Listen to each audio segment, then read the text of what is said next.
तो कैसे हैं मेरे फिल्म के दीवाने। आज की वीडियो में बात करेंगे मूवी लायर लायर के बारे में, जिसको 1997 में रिलीज किया गया था और इस मूवी को IMDb पर रेटिंग मिले हैं 6.9 स्टार आउट ऑफ 10। तो आइए अब देर न करते हुए चलते हैं हमारी आज की मूवी की एक्सप्लेनेशन की ओर। तो फिल्म के पहले सीन में दिखाते हैं कि एक स्कूल के अंदर सभी बच्चे अपने अपने फादर के प्रोफेशन के बारे में बताते हैं, जिसमें एक लड़की कहती है कि मेरे फादर तो चटपटे आलू बेचते हैं और दूसरा लड़का कहता है कि मेरे फादर ट्रक चलाते हैं। और तभी तीसरा लड़का उठता है जिसका नाम नकफेड़ू होता है। वह कहता है कि मेरी मॉम टीचर है, लेकिन वहाँ खड़ी टीचर कहती है कि मैंने फादर के लिए पूछा है। तो नकफेड़ू कहता है कि मेरे फादर लायर हैं। तो टीचर समझ नहीं पाती कि नकफेड़ू क्या कह रहा है। तो इस पर नकफेड़ू कहता है कि मेरे फादर सूट पहनकर कोर्ट जाते हैं और वो जज से बातें करते हैं। तो तब टीचर समझ पाती है कि नकफेड़ू के फादर लायर नहीं लोयर होते हैं। तो टीचर नकफेड़ू से कहती है कि बेटा लायर नहीं लोयर। तो नकफेड़ू कहता है कि हाँ तो वो होगा। आगे दिखाते हैं कि नकफेड़ू के फादर फ्लेचर अपना एक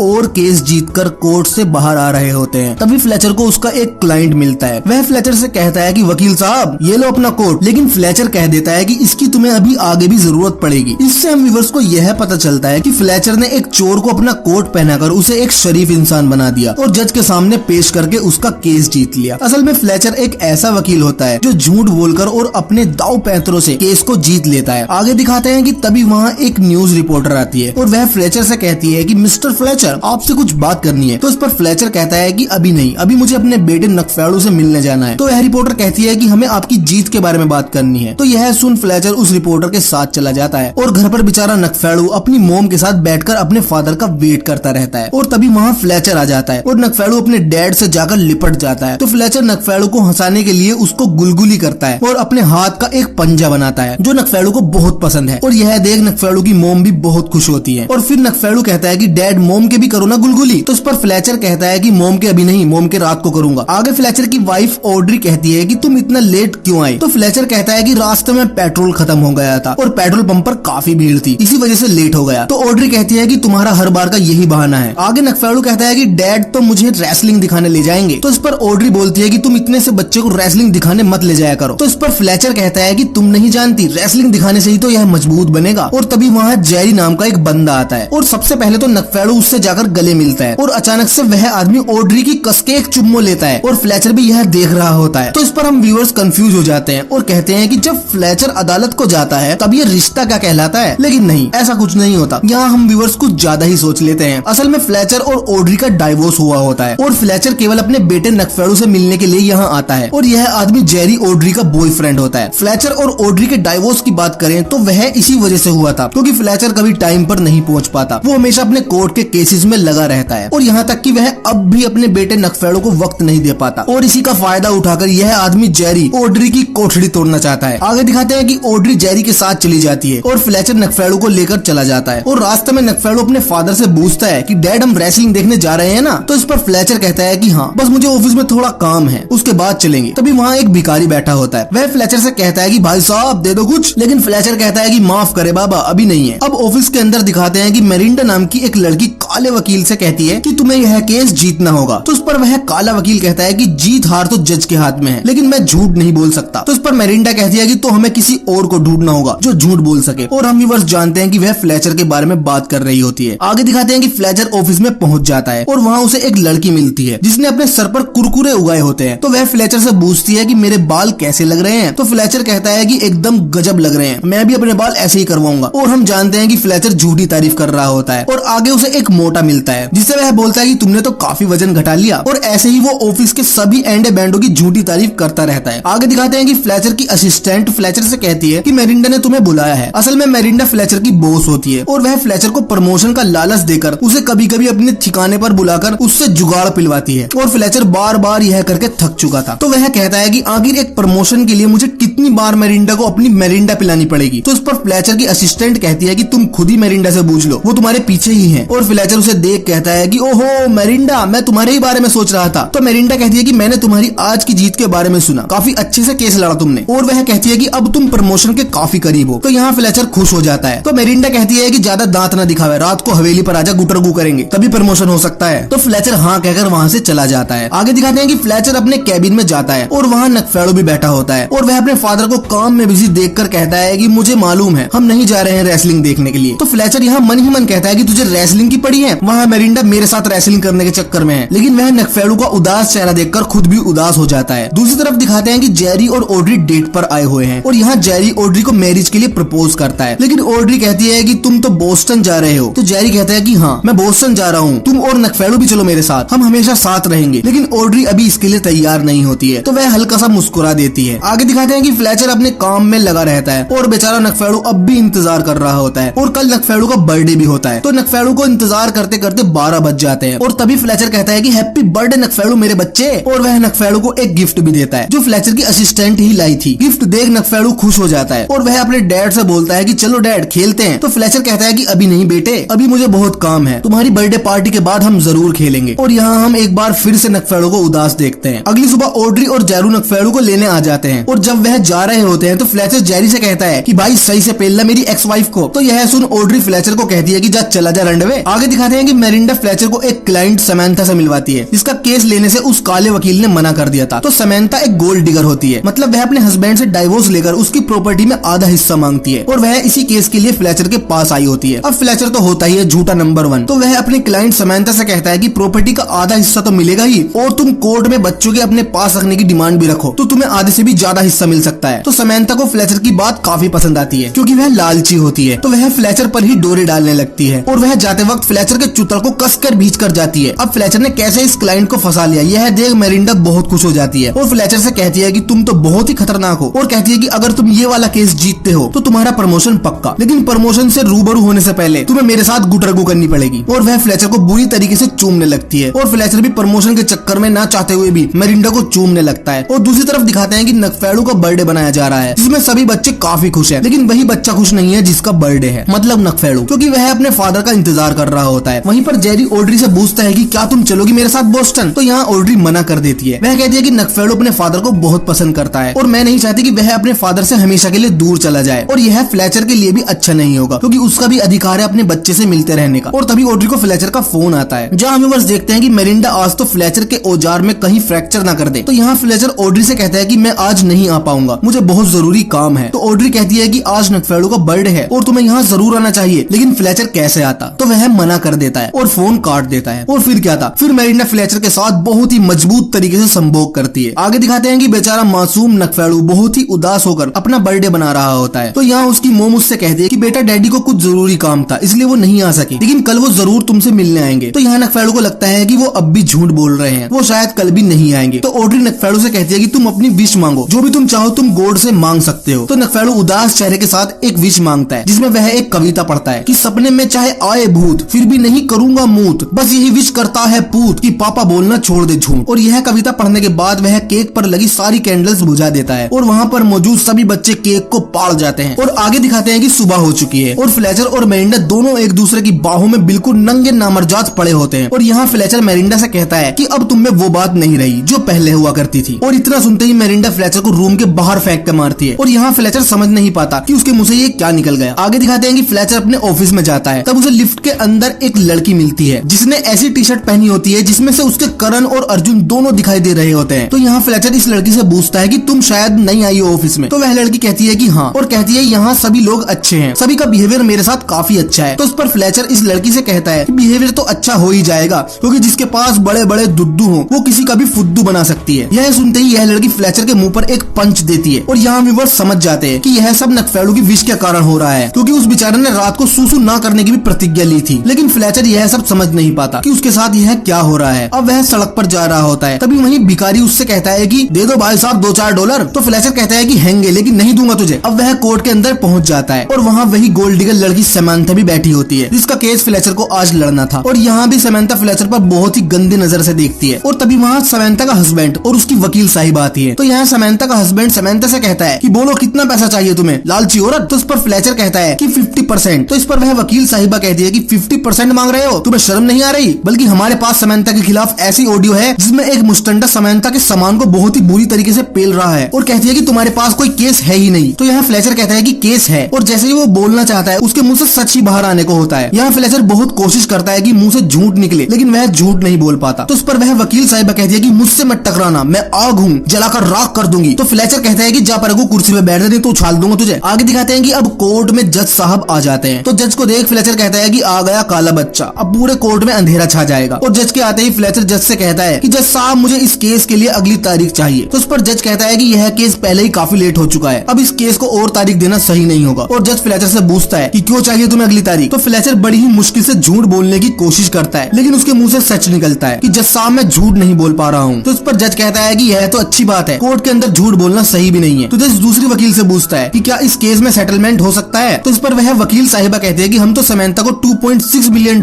देने को तैयार हैं। तो तभी फ्लेचर कहता है कि हम तो तैयार हैं $2.6 मिलियन लेने के लिए, लेकिन समंथा फ्लेचर को रोकते हुए कहती है कि मैं तैयार नहीं हूँ, मुझे आधी प्रॉपर्टी चाहिए। तो जज फ्लेचर से पूछता है कि क्या तुम सेटलमेंट करने के लिए तैयार हो। तो फ्लेचर कह देता है कि नहीं। तो इस पर जज कुछ टाइम के लिए ब्रेक दे देता है और फ्लेचर तुरंत कोर्ट से भागकर अपने ऑफिस पहुंच जाता है और लिफ्ट के अंदर वह पाद मारता है और सभी लोगों से बड़ी शान से कहता है कि मैं नहीं पादा है, जो उखाड़ना है उखाड़ लो। आगे दिखाते हैं कि ऑफिस के अंदर फ्लेचर को वही कुरकुरे वाली लड़की मिलती है। वह उसे देखते ही कहता है कि चली जा कुरकुरे की दुकान। आगे फ्लेचर को वही मोटा आदमी मिलता है, तो वह उससे कहता है कि परेगु मर जा आटे की बोरी। और आगे वह सभी का दिल तोड़ता हुआ चला जाता है, जिनकी भी वह झूठी तारीफ किया करता था। और तभी उसके पास वही बूढ़ी असिस्टेंट आती है। तो फ्लेचर मन ही मन कहता है कि तू ना आवे मेरे पास को, नहीं तो तुझे तो बातों से ही मार डालूंगा। और तुरंत अपने कैबिन में घुस जाता है और वह अंदर जाकर सोचता है कि मुझे किसी चीज पर टेस्ट करना होगा कि यह क्या हो रहा है। तो वह एक ब्लू कलर का पेन उठाता है और उसे रेड कहने की कोशिश करता है, लेकिन लाख कोशिश करने के बाद भी उसके मुंह से ब्लू ही निकलता है। फिर वह लिखकर देखता है कि शायद लिखकर मैं झूठ बोल पाऊं, लेकिन काफी कोशिश करने के बाद भी फ्लेचर के मुंह से झूठ नहीं निकलता। तो वह गुस्से में आकर अपने ऑफिस में रखे सारे सामान को तोड़ने लगता है। और तभी वहाँ उसकी असिस्टेंट आ जाती है और वह फ्लेचर से कहती है कि तुम्हारी एक्स वाइफ का फोन आया था, वह कह रही थी कि तुम्हें आज नकफेड़ू को स्कूल से लेने जाना है। तो यहाँ फ्लेचर को याद आता है कि हाँ उसने वादा किया था। तो वह तुरंत ऑड्री को फोन करता है और कहता है कि मैं आज नकफेड़ू को स्कूल लेने नहीं आ पाऊंगा। तो ऑड्री कहती है कि मुझे मालूम था, तुम रात झूठ बोल रहे थे। और कहती है कि आखिर तुम रात को कर क्या रहे थे। तो फ्लेचर तुरंत कहता है कि रात को मैंने दबा के जुगाड़ पेला। और वह तुरंत फोन तोड़ देता है कि उसके मुंह से यह क्या निकल गया। अब नकफेड़ू अपनी मोम से कहता है कि लगता है डैड आज भी मुझे लेने नहीं आएंगे। तो उसकी मोम कहती है कि कोई बात नहीं बेटा, मैं आ जाऊंगी तुम्हें लेने। तो फिर नकफेड़ू कहता है कि लगता है मेरी विश पूरी नहीं हुई है। तो उसकी मोम कहती है कि कौन सी विश। तो नकफेड़ू कहता है कि मैंने कल अपने बर्थडे पर विश मांगी थी कि डैड अब झूठ बोलना छोड़ देंगे, लेकिन शायद वह पूरी नहीं होगी। लेकिन नकफेड़ू को यह पता नहीं होता कि वह कितना मासूम है, उसकी विश पूरी भी हो चुकी है। आगे दिखाते हैं कि फ्लेचर अपने टेलीफोन को जोड़कर वह ऑड्री पर फोन करता है और कहता है कि ऑड्री मेरे साथ कुछ हो रहा है। तो ऑड्री कहती है कि तुम्हारे साथ कुछ भी हो रहा है, अब मैं नकफेड़ू को लेकर जेरी के साथ बोस्टन जा रही हूँ। तो फ्लेचर कहता है कि मैं मेरे बेटे से बहुत प्यार करता हूँ और मैं ऐसा नहीं होने दूंगा। और वह कहता है कि तुम कुछ टाइम रुको, मैं घर पर आ रहा हूँ। और जब वह लिफ्ट में जाता है तो उसे वहाँ मेरिंडा मिल जाती है। तो वह उसे देख तुरंत भाग जाता है। तो फ्लेचर को भागता देख मेरिंडा कहती है कि भाग ले बेटे, कितना भी, रात को फिर पेलूंगी तुझे। आगे दिखाते हैं कि फ्लेचर कार को बहुत ही तेज भगाकर ले जा रहा होता है, तो ओवर स्पीड की वजह से उसका चालान कट जाता है। तो यहाँ भी फ्लेचर के मुंह से सच ही निकलता है। वह पुलिस ऑफिसर से कहता है कि हमने आज तक कोई चालान नहीं भरा। और वह टैक्सी से ऑड्री के घर पहुंचता है। तो ऑड्री पूछती है कि तुम टैक्सी से क्यों आए हो। तो फ्लेचर कहता है कि मेरी कार का चालान कट गया। तो बेचारी ऑड्री ही फ्लेचर का चालान भरती है, जो कि $1650 होता है और यह इंडियन रुपीज में 1 लाख से भी ऊपर होता है, क्योंकि फ्लेचर कभी चालान भरा ही नहीं करता था। तो यह देख फ्लेचर उस पुलिस ऑफिसर से कहता है कि तुम लोगों को इतना ठगते हो, तुम्हें रात को नींद कैसे आती होगी। आगे दिखाते हैं कि फ्लेचर ऑड्री से कहता है कि मुझे सिर्फ एक और मौका दे दो, मैं अब ऐसा नहीं रहा जैसा मैं पहले था, प्लीज मेरे बेटे को मुझसे दूर मत करो। तो ऑड्री बहुत अच्छे दिल की इंसान होती है, तो वह कहती है कि ठीक है, अगर तुम आज रात नकफेड़ू से मिलने नहीं आए तो मैं सच में जेरी के साथ नकफेड़ू को लेकर बोस्टन चली जाऊंगी। और कहती है कि तुम जानते हो कि तुम्हारा बेटा तुमसे कितना प्यार करता है, उसने अपने बर्थडे पर विश मांगी कि तुम सिर्फ एक दिन के लिए झूठ बोलना छोड़ दो। और यह कहकर ऑड्री वहाँ से चली जाती है। और यह सुन फ्लेचर समझ जाता है कि यह सब नकफेड़ू की विश के कारण हो रहा है और उसे यह रियलाइज भी होता है कि वह कितना बुरा फादर है। तो वह तुरंत नकफेड़ू को लेने के लिए उसके स्कूल में जाता है और नकफेड़ू को क्लास के बीच में से ही ले जाता है और उससे कहता है कि तुम्हें अपने बर्थडे पर विश मांगी थी, वह सच हो गई। तो उस पर नकफेड़ू कहता है कि तो अब हम रेसलिंग देखने जाएंगे। तो फ्लेचर कहता है कि हाँ जरूर जाएंगे, लेकिन पहले तुम्हें विश को वापस लेना होगा। तो नकफेड़ू कहता है कि ताकि आप फिर से झूठ बोल सको। तो फ्लेचर कहता है कि हाँ, लेकिन मैं तुमसे कभी भी झूठ नहीं बोलूंगा, मैं वादा करता हूँ, लेकिन मुझे मेरे काम के लिए झूठ बोलना पड़ता है, मैं वकील हूँ। तो यहाँ फ्लेचर एक केक लाता है और उस पर 1-2 कैंडल्स रख देता है और नकफेड़ू से कहता है कि बेटे लो वापस अपनी विश। तो बेचारा नकफेड़ू बहुत स्वीट होता है, वह अपनी विश वापस ले लेता है। तो फ्लेचर टेस्ट करता है कि विश वापस हुई है या नहीं। तो वह पास ही खड़ी एक औरत की तारीफ करने उसके पास जाता है, लेकिन उसके मुंह से अब भी सच ही निकलता है और वह औरत फ्लेचर को एक जोरदार थप्पड़ जड़ देती है। और यहाँ फ्लेचर समझ जाता है कि अभी विश वापस नहीं हुई है। तो फ्लेचर नकफेड़ू से कहता है कि तुमने वापस ली भी है विश या तू भी दीवाना हो रहा दिखे है। तो नकफेड़ू कहता है कि पहले तो मैंने विश दिल से मांगी थी और अब तो मैंने ऐसे ही बिगाड़ टाल दी। तो फ्लेचर कहता है कि लेकिन बेटे क्यों। तो नकफेड़ू कहता है कि क्योंकि मैं नहीं चाहता आप झूठ बोलो, आप फिर से मेरा फुद्दू बनाते रहोगे। और कहता है कि वैसे भी यह विश एक दिन के लिए है और मैं कल मोम के साथ बोस्टन चला जाऊंगा। और यह कहकर नकफेड़ू अपनी क्लास में चला जाता है और यह सुन फ्लेचर को बहुत दुख होता है कि उसने अपने बेटे के साथ सही नहीं किया। आगे दिखाते हैं कि फ्लेचर अपने ऑफिस में आ जाता है और यहाँ उसकी असिस्टेंट आती है और वह अपने असिस्टेंट से कहता है कि मेरा बेटा मेरे से नफरत करता है। तो उस पर वह असिस्टेंट कहती है कि ऐसा नहीं है, तुम्हें बस उसे थोड़ा टाइम देना चाहिए था। तो फ्लेचर अपनी असिस्टेंट को सारी बात बताता है कि मेरे बेटे ने अपने बर्थडे पर विश मांगी कि मैं एक दिन के लिए झूठ बोलना छोड़ दूं और उसकी विश पूरी भी हो गई। तो यहाँ फ्लेचर की असिस्टेंट बोलती है तो तुम मुझे एक बात बताओ, तुम मेरे लिए गिफ्ट लेकर आए थे, वो तुम बोल रहे थे कि $6000 का है, तो वह असल में कितने का था? तो फ्लेचर कहता है कि चोर बाजार से $2 का लेकर आया था। और यह सुन असिस्टेंट अपना सामान उठाकर वहाँ से चली जाती है। लेकिन यह सारी बात रूम के बाहर खड़ी मेरिंडा सुन लेती है कि फ्लेचर एक दिन के लिए झूठ नहीं बोल सकता और वह समझ जाती है कि यही मौका है फ्लेचर को रास्ते से हटाने का, क्योंकि फ्लेचर बहुत अच्छा वकील होता है और वह सारे केस जीत जाता है। तो मेरिंडा को लगता है कि कहीं बड़े बॉस फ्लेचर को मेरी जगह ना बैठा दे। तो वह फ्लेचर को बुलाती है और उसे सभी के बड़े बॉस के ऑफिस में ले जाती है और वहाँ मीटिंग चल रही होती है, क्योंकि वह चाहती है कि फ्लेचर बड़े बॉस को कुछ अपशब्द बोल दे और वह फ्लेचर को मेरी जगह न आने दे। तो वह अंदर जाकर बड़े बॉस से कहती है कि सर फ्लेचर आपसे कुछ कहना चाहता है। तो फ्लेचर कहता है कि क्या कहूँ अब इसको, यह पूरे दिन पाद मारता रहता है और बकवास इतनी करेगा जैसे इससे बड़ा कोई हो ही ना। तो यह सुन पूरे ऑफिस में सन्नाटा छा जाता है और बड़े बॉस भी सीरियस हो जाते हैं। लेकिन कुछ टाइम बाद बड़े बॉस जोर जोर से हंसने लगते हैं और कहते हैं कि तुमने बहुत अच्छा रोस्ट किया और हम पूरे दिन काम करते करते बोर हो जाते हैं, तो आज हमें थोड़ा हंसने को भी मिल गया। तो बड़े बॉस कहते हैं कि सिमंस के बारे में कुछ कहो। तो फ्लेचर कहता है कि इस कुरकुरे बुड्ढे को निकाल दो, अब यह यहाँ पर भीड़ कर रहा है। और यह सुन वहाँ बैठे सभी लोग जोर जोर से हंसने लगते हैं और यहाँ मेरिंडा का प्लान फेल हो जाता है और यहाँ फ्लेचर मेरिंडा पर भी जोर जोर से हंसने लगता है। आगे दिखाते हैं कि फ्लेचर अब वापस कोर्ट में आ जाता है और वहाँ जज साहब भी आ जाते हैं और वह कहते हैं कि अदालत की कार्रवाई शुरू की जाए। और शुरू में ही वह वकील साहिबा जज से कहती है कि जज साहब इस औरत ने एक मुस्टंडे के साथ दबा दबा के संभोग किया है। तो जज कहता है कि तुम्हारे पास इसका क्या सबूत है? तो वह वकील साहिबा एक टेप जज को सुनाती है और जब वह इस टेप को प्ले करती है तो उसमें समानता दाबम दाब संभोग कर रही है और इसमें समानता की ऊ आ की आवाजें आ रही हैं। तो उस पर फ्लेचर कहता है कि जज साहब हम यह कैसे मान ले कि इस टेप में जो आदमी समानता को पेल रहा है वह समानता का हस्बैंड नहीं है? तो तभी टेप से समानता की आवाज आती है जिसमें वह मुस्टंडे से कह रही होती है कि तुम तो मेरे हस्बैंड से भी जोरदार संभोग करते हो। तो अब यहाँ फ्लेचर को समझ नहीं आता कि वो क्या करे, झूठ वो बोल नहीं सकता, उसको यह केस जीतना भी है। तो वह बहुत सारा पानी पीने लगता है जिससे उसको सूसू आने लगता है और वह जज से कहता है कि जज साहब मैं आई गो टू टॉयलेट। तो जज कहता है कि जाओ मगर जल्दी आना। अब फ्लेचर बाथरूम में जाकर सबसे पहले बहुत सारा सूसू करता है और वह अपने आप को पीटने लगता है ताकि उसको चोट लग जाए और जज केस की अगली तारीख बढ़ा दे। आगे दिखाते हैं कि एक सिक्योरिटी गार्ड फ्लेचर को कोर्ट रूम के अंदर ले जाता है कि जज साहब वकील साहब को किसी ने